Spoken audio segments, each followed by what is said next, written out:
Bonjour à toutes et à tous, soyez les bienvenus dans l'hebdo de la ville de Valenciennes. Voici les titres développés dans cette édition. Nous reviendrons d'abord sur cette opération menée par le bailleur social Valeno Habitat pour honorer la mémoire de deux de ses anciens administrateurs, Xavier l'Espagnol et Jacques Dubuissé. Deux résidences valenciennoises portent désormais leur nom. C'est l'une des expositions présentées dans le cadre des Journées européennes du patrimoine à Valenciennes. De loin, de Samuel Buchmann soulève le thème de la guerre avec poésie et subtilité. Enfin, de la musique du rock psychédélique, plus précisément avec le groupe Séléniane qui s'est produit samedi sur la place d'Armes pour clôturer en beauté les balades musicales proposées par la ville. Mais d'abord, on commence avec cette information relative à la piscine municipale. S'agissant des écoles de second degré, collèges et lycées, une invitation a été adressée à tous les directeurs et coordinateurs EPS de Valenciennes afin d'assister à une réunion de concertation en mairie pour proposer des solutions de repli vers d'autres activités extérieures comme le foot ou le baseball ou intérieures en fonction des salles disponibles. S'agissant par contre des écoles du premier degré, maternelle et primaire, les élus et services se concertent toujours pour trouver des solutions de repli. Il serait toutefois envisageable pour les classes de terminale passant le bac cette année de prévoir un déplacement en bus vers la piscine d'une autre commune voisine. Souvenez-vous, les résidences Clos des Villas et Coron des 120 avaient été inaugurées en janvier 2014 et janvier 2013 par Valeno Habitat. Il s'agissait de deux sites associés de l'opération ANRU Chasse Royale. Et bien, la semaine dernière, ces deux résidences ont été baptisées. Elles portent désormais les noms de Jacques Dubuissé et Xavier l'Espagnol, deux administrateurs disparus de V2H. Pour l'occasion, des anciens habitants relogés du quartier Chasse Royale ont accepté de faire visiter leur nouveau logement des rues Villette et Coron des 120. En 1996, Jacques Dubuissé avait reçu le titre d'officier de l'Ordre national du mérite pour son engagement dans l'habitat social et l'amélioration des conditions d'accueil des familles modestes. Xavier l'Espagnol, administrateur de 88 à 2012, a lui aussi œuvré toute sa vie pour la rénovation de l'habitat social. On écoute la réaction de son épouse, présente pour le dévoilement de la plaque, suivie de celle du député maire de Valenciennes et président de V2H, Laurent de Gallet. Je suis très heureuse que mon époux soit perpétré, que son nom soit perpétré dans la ville de Valenciennes, qu'il aimait beaucoup, bien qu'il n'en soit pas originaire, et à laquelle il s'était beaucoup attaché grâce à V2H, où il a donné beaucoup de sa personne et où il a été très heureux en même temps de tout ce qui a eu lieu, tout ce dont il s'occupait avec beaucoup de ferveur, de droiture, comme il l'était, droit, et beaucoup d'intelligence. Valeno Habitat a au cœur de son dispositif le bien-être de ses locataires. Et au fond, les réalisations que nous avons vues ce matin en sont un vrai témoignage. Et tout ça est rendu possible par l'action des administrateurs. Et ce qui a été fait ce matin, c'est un hommage particulier à deux anciens administrateurs disparus aujourd'hui, Xavier l'Espagnol et Jacques Dubuissé, qui ont eu une implication énorme au sein de V2H. Et Valeno Habitat est un organisme, une entreprise citoyenne avec des valeurs. Et finalement, pour construire l'avenir, on a aussi besoin, souvent, même si ce n'est pas fait suffisamment à mon goût, de regarder aussi un peu dans le rétroviseur et de se nourrir de ce qui a été réalisé. Culture maintenant, et l'on revient sur l'une des expositions présentées par la ville de Valenciennes dans le cadre des Journées du patrimoine. Dans une installation à la fois sonore et visuelle, Samuel Buchmann évoque la guerre de manière subtile et détournée. Pas d'images explicites, pas de violence et surtout beaucoup de poésie.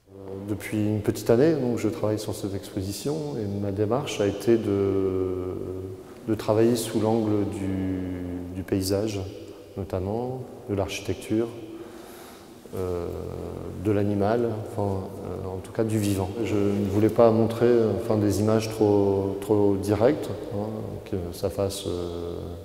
Voilà, parce que je pense qu'il y a des expositions sur la guerre en région et partout en France, notamment, où on montre comme ça des archives, des choses comme ça. Donc moi, je fais plutôt le travail inverse, donc plutôt un travail d'évoquer en fait des sentiments par la poésie.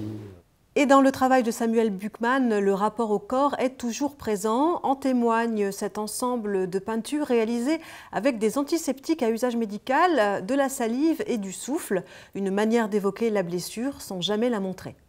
De sortir en fait du sens premier en fait d'un produit et de l'amener ailleurs, voilà, et pour créer d'autres choses. Donc pour moi, c'était utiliser effectivement un produit qui est médical par rapport aux blessés et d'amener en fait par cette utilisation-là, d'amener plutôt quelque chose qui est de l'ordre du paysage. Hein, enfin, pour moi, c'était plus un rapport à la terre, à la géologie, ou comment dire aussi, ou à des photographies vues du ciel. L'installation de loin de Samuel Buchmann est visible à l'Aquarium jusqu'au 18 octobre. Et toujours sur le thème de la guerre, dimanche était exposé sur la place d'Armes une vingtaine de véhicules datant de la Première Guerre mondiale. Beaucoup de monde s'est déplacé grâce au beau temps. Des véhicules militaires apportés par l'association MVCG Hainaut, parmi eux des chenillettes, une automitrailleuse, des jeeps et voitures d'officiers. Une exposition qui fait écho donc aux Journées du patrimoine dont le thème était cette année la Première Guerre mondiale. Allez, on poursuit en musique avec la dernière balade musicale de l'année proposée par la ville de Valenciennes. Le groupe Selenian s'est produit samedi après-midi sur la place d'Armes. Selenian est un groupe originaire de Valenciennes qui propose une musique pop psychédélique au son vintage, très agréable. Un concert ambiant, planant, on peut le dire. Avec Selenian, c'est l'atmosphère qui prime, façon Pink Floyd. Le groupe sort un vinyle en fin d'année. On écoute tout de suite Franz, le bassiste, qui nous parle de l'actualité du groupe.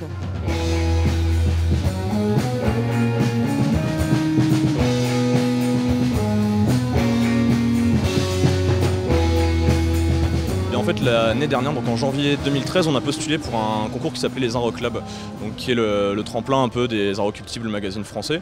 Donc ça nous a pas mal fait jouer en fait durant l'année 2013, sur des bonnes scènes, et on a été invité pas mal à Paris, tout ça, et à Lille aussi, à l'Aéronef par exemple, la cave aux poètes aussi. Donc ça nous a permis un peu de sortir de notre cave à nous, notre salle de répétition, pour s'ouvrir au public.